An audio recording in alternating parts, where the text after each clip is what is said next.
Our algorithms are not TikTok algorithms. I repeat, our algorithms are not TikTok algorithms. Have you checked the App Store and searched for TikTok? If you did, you wouldn't find it because our TikTok that we love is gone. The new TikTok that we're on right now with all new algorithms, new servers, nothing works, takes 20 minutes to upload a video. We're on new servers, meta servers. It's the same algorithm that you see on Instagram Reels. Nothing makes sense, nothing looks the same, nothing feels the same. When we went offline last night, it wasn't about the ban. It was a total reset of the servers. Open your eyes. Ooh. Now that is the most powerful punch in the entire world. Same velocity as a .22 caliber bullet, around 1,500 newtons of force with each swing. And according to Guinness World Records, it's 50 times faster than we can blink. These aggressive guys are called mantis shrimp, and in Australia they got the nickname prawn killers, and you just saw why. They are carnivores, and they do this damage to their prey. Now they're separated into two groups, smashers and spears, depending on the type of claws they possess. So spears have smaller and sharper, and smashers have more of a club, but they're also still quite sharp, especially considering the speed of the punch. They actually generate vapor-filled bubbles between their punch and where they intend to make contact, and these are called cavitation bubbles. And this means that their prey is hit actually twice, once by the claw, and then another time by the collapsing cavitation bubbles. This means even if their punch misses, the shockwave of it can stun or kill their prey. Insane. So hopefully you realize by now they can injure a human. I could make an entire video just about their eyes, but here's the quick version. They can move independently of each other, rotate in 3 dimensions, thought by scientists to be the most complex eyes in the animal kingdom, large field of view, stereoscopic vision, and they can detect polarized and UV light. Goes without saying, but they're incredible creatures, and yes, some people eat them. Hope that helps. The last digit of your birthday indicates when you'll meet your soulmate, because this information comes from your destiny. Since your birth, it has accompanied you throughout your life in your birthday. Hello everyone, I'm Feng Shui Master Gao. With 30 years of professional experience, I'm proficient in Chinese astrology. If the last digit of your birthday is 3, 6, or 9, you'll probably meet the right person around the age of 27. You must cherish this person, and they will greatly assist you in terms of wealth. If the last digit of your birthday is 2, 4, or 8, your soulmate may arrive a bit later. It's likely around the age of 32. But don't worry, because if you two are together, many people who can help you will appear around you. These people can be your partner's friends, or those who are 10 years older than you. Everyone's destiny is predetermined. This is a really weird theory, okay? And it's probably not true. But my theory is that Elon Musk's grand plan is to combine Starlink with electric vehicles, with solar panels, with battery storage, okay, to enable people to live off the grid. And you therefore solve the world's housing crisis, because once Tesla produces a motorhome, the Tesla Winnebago, right? You don't need to worry about buying a house in London. You can just go and live in one of those. And you'll need a base. Now, you'll need a big shed somewhere outside the M25 where you keep all your shit, right? But you can go and buy, 15 acres of woodland for like 30 or 40,000 pounds, not far from a railway station. You keep an electric bicycle. You charge that thing up with a bit of solar and the occasional trip to the BP Pulse charging station, right? You can run your Nespresso machine, your oven, your microwave, your big telly off that 200 kilowatt hour battery that's underneath your Tesla Winnebago. You've got your Starlink thing connecting you to the phone network. All he needs to do is produce a sort of microwave toilet that deals with your waste and your effluvium. And actually, you could tank the world's property market by allowing people to go nomadic. Elon Musk could potentially combine his companies like Tesla, SpaceX, and Neuralink to create a seamless ecosystem of sustainable energy, space exploration, and advanced technology. This integration could drive innovation, lower costs, and accelerate progress on critical global challenges. Pretty soon you will no longer need a resume to get a job. You heard me. The death of the resume is here, but there is something that's going to replace it. And the sooner you know and understand this, the better off you're going to be. So if you don't have 30 seconds or more than 30 seconds, bookmark it and come back, because I want to show you how to get rid of your resume and do something else instead. So where's this coming from? Well, I'm a 20-year career coaching veteran who used to work in staffing and recruiting. And in the last year, the recruiting industry has had a painful problem with fake resumes. See, AI, ChatGPT, all these tools, people are putting them through these and saying, match me to these job descriptions. And companies are getting resumes that look like an exact fit, only to get on the phone or in an interview with these people and find out they're not really as great as they say they are on paper. This has become a huge problem. Essentially, businesses no longer trust resumes, and that means they are dying. They will be dead before you know it. But how do they then evaluate you? Because historically, that's what we did, right? We read the facts on a piece of paper, but when they're not facts, the paper is worthless. Well, think about it. The next step after the resume was what? The interview. And the interview was there to validate you, or what we call provide evidence. See, there are phases of evidence that you have to provide through the hiring process for us to feel comfortable that you are what you say you are, that you can do the job, and that you're worth every penny. And that's why we have an interview process. If we didn't need that, then people would just get hired off a resume. But now, more than ever, companies are moving to evidence-based ways of making sure you really can do the job and you are who you say you are. So, what are they thinking about now? How to do the interview without having to talk to you. You heard me. If interviews are where you provide the evidence to prove you are who you say you are, companies are saying, well, skip the resume and let's just have the interview experience so that we know they are who they say they are before we actually bring them in for the second interview. Now, maybe you've already experienced this. There are companies out there that use something called asynchronous video. And what that means is they send you a link and you open it up and you get put on the spot and you answer questions. And then those go back and they decide if they want to interview you or not. The problem with that is you have no control over your brand. You don't get to choose the questions. You don't get to really choose what you're going to say. And it's not a really very fair way to do this. In fact, as a career coach, people always say to me, JT, if I could just talk to them, if I could just get in front of them, I could tell them what they need to hear from me to know I'm a fit for the job. So how do we make that happen? Instead of this crummy asynchronous video, what could you do to get your evidence in front of them proactively so that they could say, yeah, we should probably interview that person for the job? This is the difference. And the reality is you're already seeing it right here, right now. LinkedIn launched its video tab.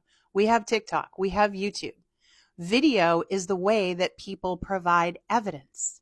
And so I know you don't want to become a social media star, and I'm not suggesting that all of a sudden you're going to have to do all this, but you need to understand that the future will be not you writing a resume, but you answering questions on camera and providing enough, right? Talking enough into a camera so that it can take all that information, categorize it, and store it. And then what's going to happen is recruiters will be able to search and it'll go out and it'll find the profiles of people who shared enough evidence to validate they can do the job. That kind of authentication is coming. I've seen it. The technology is amazing. I've mentioned phone apps like McCoy to you that's out there already. This stuff is real. And so the resume will be gone before you know it, and it'll be replaced with you having a conversation and answering questions as a way to, again, provide all the evidence so that recruiters can then search, find you, and match you. Now, in even more far out world, eventually there won't be job descriptions.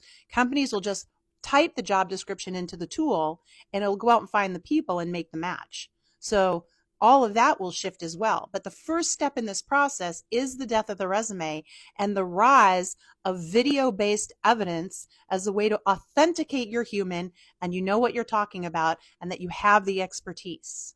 That is coming, not in 10 years, not in 5 years, this year, my friends. But they're saying we're going to have snow on the ground by the end of the day. Here in the next 2.5, 3 hours. I don't believe it. We have snow. The question is, will it stick? We've got accumulation. I was wrong again. They say 1 to 2 inches. Trust me, I know what 1 to 2 inches is, and I don't think we're getting 1 to 2 inches. I was wrong on all accounts. That's 1 to 2 inches. I measured without a tape measure. It's accurate reading. So you remember earlier when I said, if I'm wrong, I'm wrong. I don't believe it. But just in case, here's the before, and this is after. Just a couple hours time. We're about to go do some really redneck shit now. Signing off. This is it. New measurement for Pensacola, Florida. Let's see what we got here. 7 inches of snow. New record. Previous record 3 inches, which was decades ago, 100 years ago or something like that.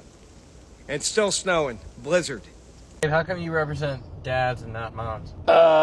Because dads walk into my office and they're like, I want out, here's $5,000, call me when you need me. When mom walks in, it's, I want his heart, his soul, every bit of his skin. I want all the money, I want the kids, I want to get him fired from the job, I want him in jail, I want him turned into the IRS. He's an a-hole loser who never loved me, and oh, I don't have any money, you got to go to him to get it anyways.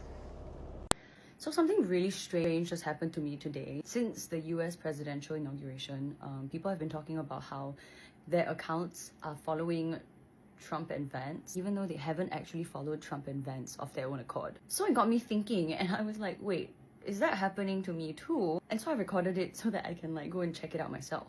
As you can see, no, I'm not following this guy. But when I went to this page, I was actually following him. I most definitely didn't follow him, which is so mind-blowing to me. Okay, so here's the thing, like you can follow whoever you want. It's just that I shouldn't be following any pages that I haven't actually hit follow on. That's the problem, isn't it? If you don't believe me, it's fine. Like just go and check. Just go and check, especially for these 2 accounts, whether or not they've made you follow them or what. Because I don't think that's right lah. I think that's super sus. So let me know in the comments if you experience the same, because that is not right. Did you ever notice that thinking and breathing have an inverse relationship? Anytime you're thinking a lot, you're holding your breath. Notice it next time. And anytime your breath is flowing freely and smoothly, you're not overthinking. And that's exactly what's written in Exodus 6:9, that when Moses told the people that they're going to be redeemed from Egypt, they didn't listen to him because they were short of breath. And the commentaries point out that when we're short of breath, when we're holding our breath, we're not able to listen because we're too busy in our own heads stressing out and thinking. But when we are breathing smoothly, then our thinking comes on and we're able to listen. You know how if you tense your eardrums, it sounds like thunder? Yeah, let me do it. I'll do it right now. Oh, yeah. It didn't look like I did anything.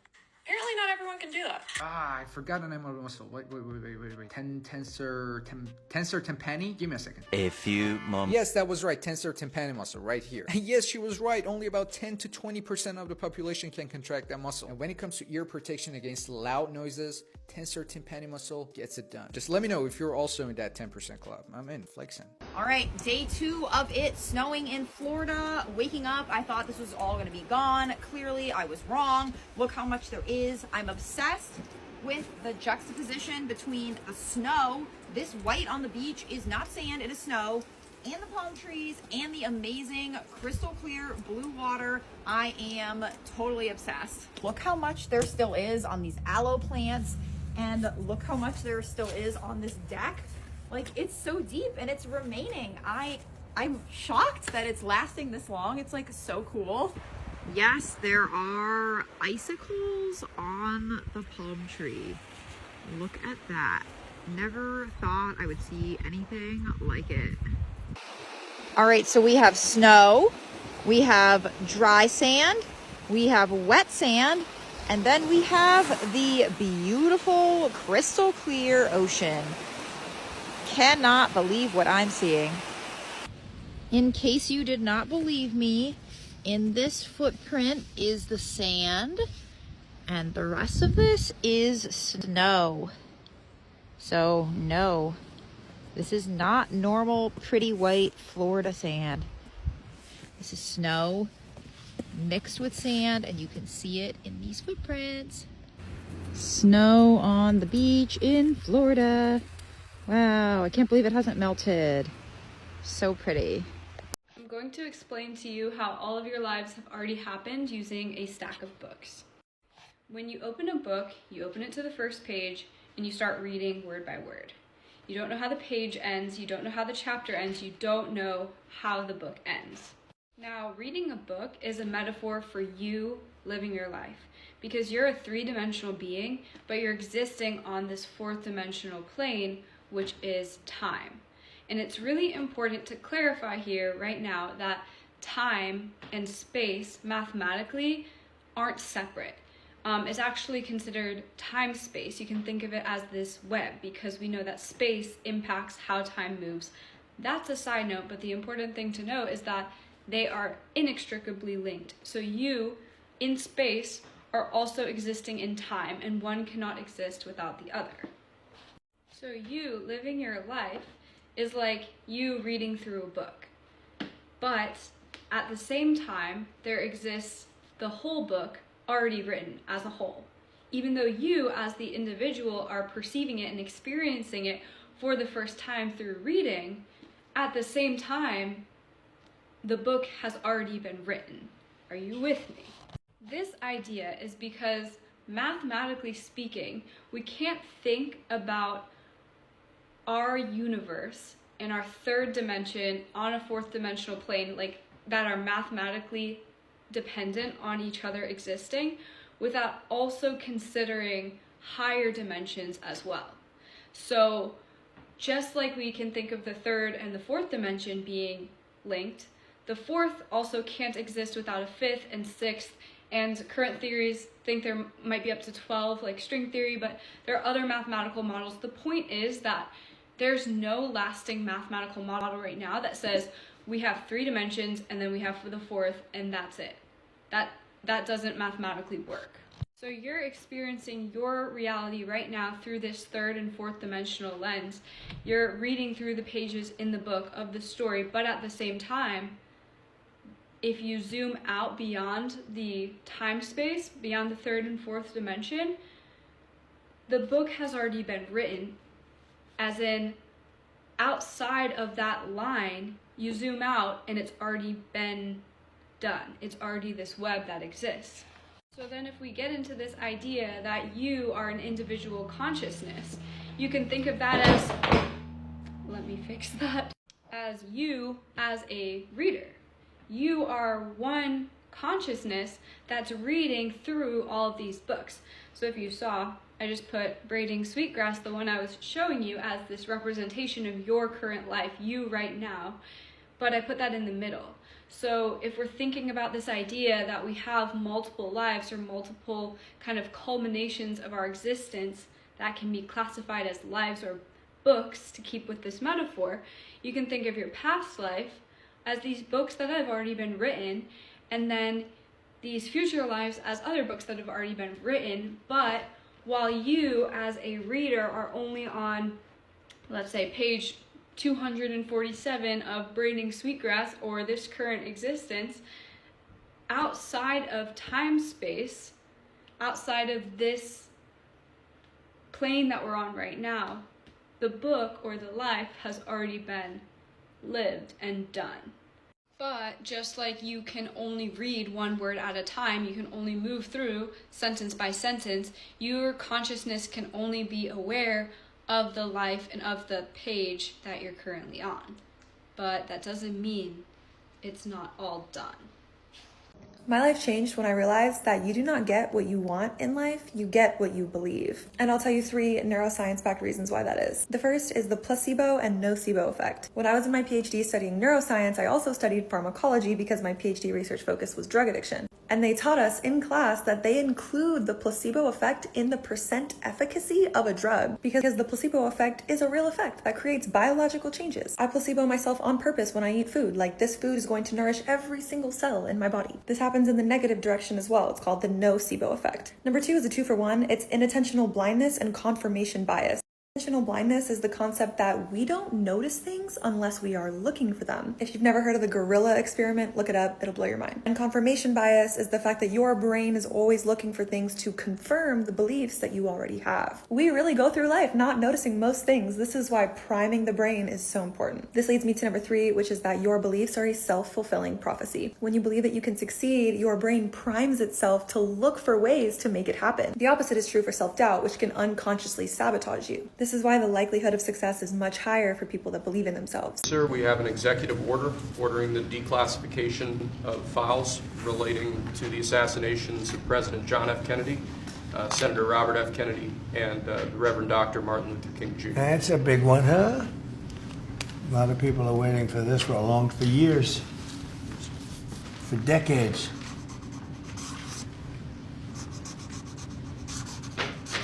And everything will be revealed.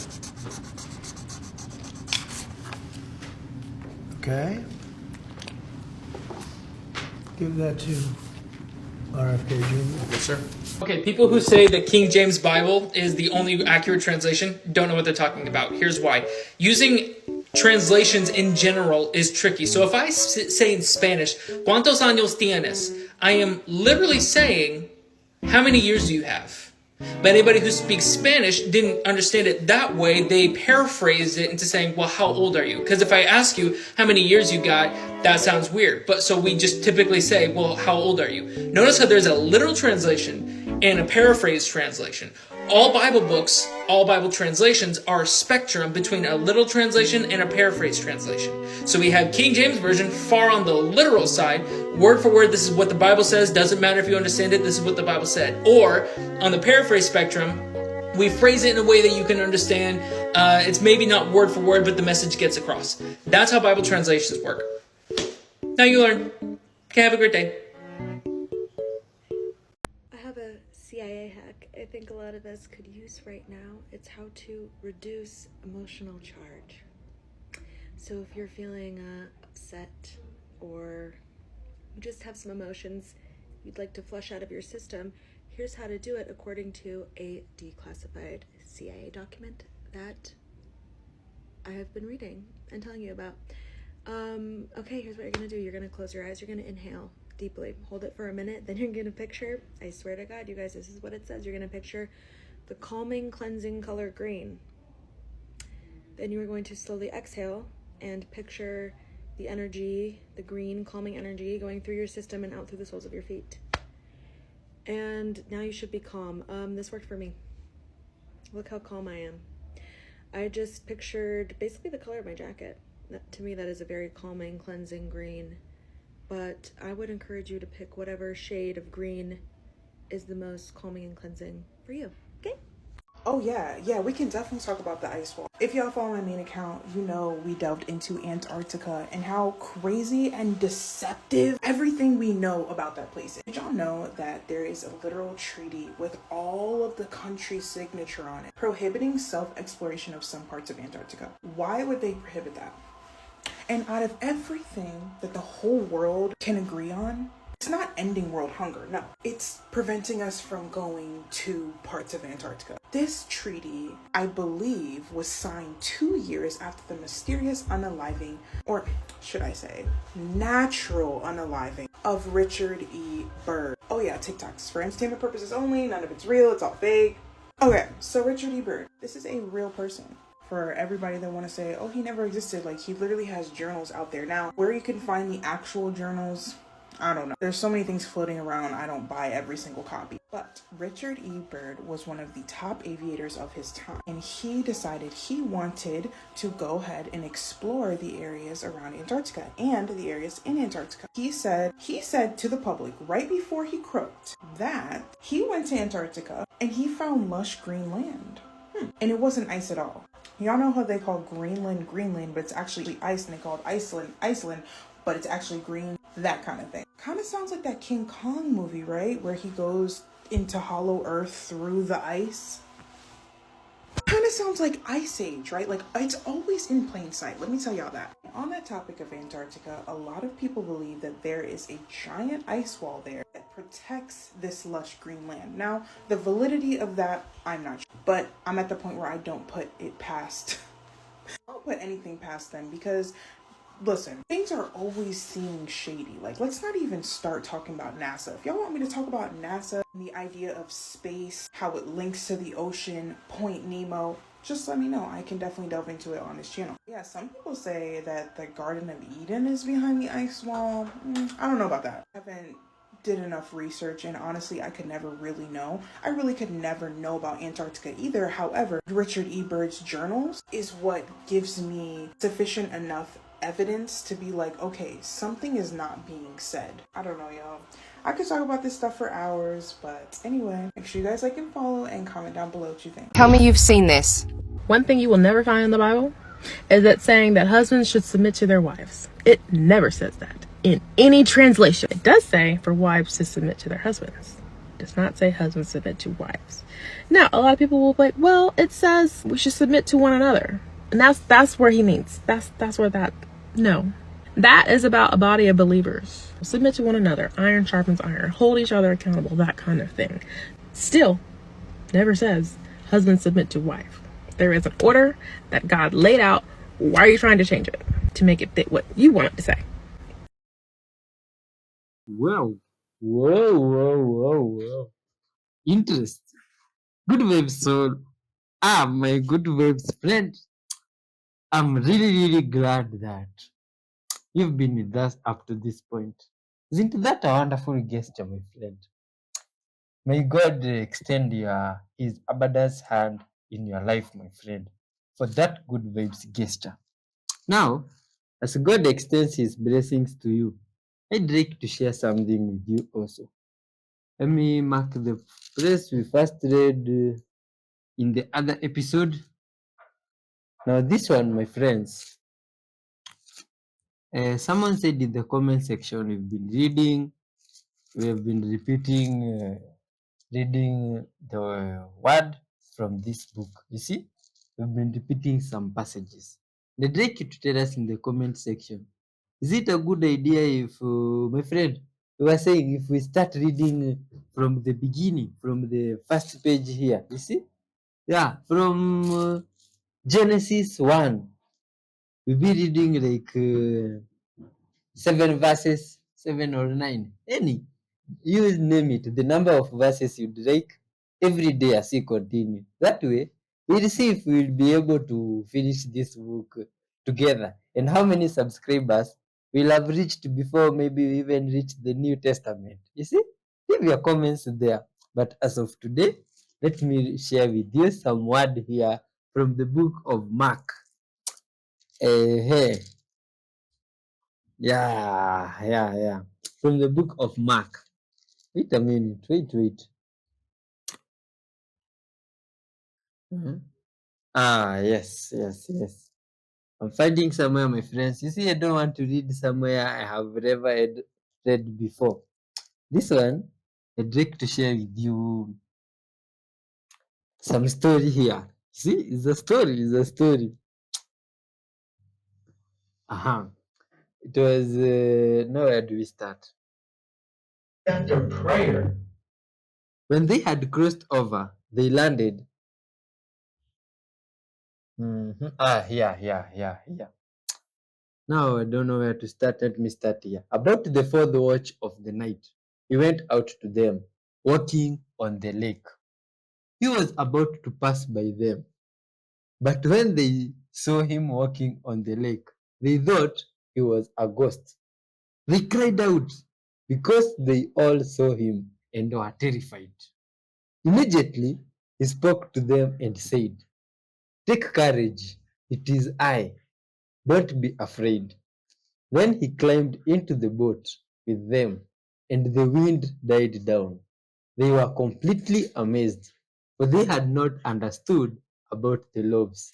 Their hearts were hardened. Mark 6, my friends, 48 going down. Interesting source. Our Creator was able to walk on the water, calm the storm, and do such crazy deeds. There's nothing He can't do for us in this life, even helping us in our mission of uniting the whole world. Let's give thanks to this Creator as we wrap up the show. Dear Lord Father, thank you for the passage from the Book of Wisdom. Thank you for this time to be gathered together with your child, Father. Thank you for this point we've reached. Thank you for the beginning and this end. Dear Lord Father, as we wrap up this video, extend your blessings in this viewer's life, Father. And as you calmed the storm, Father, and revealed yourself to the people like you have told us in the word, may you calm the storms in this viewer's life, Father, and reveal yourself to them in miraculous ways, Father, where they may interpret your signs, Father. Give them understanding.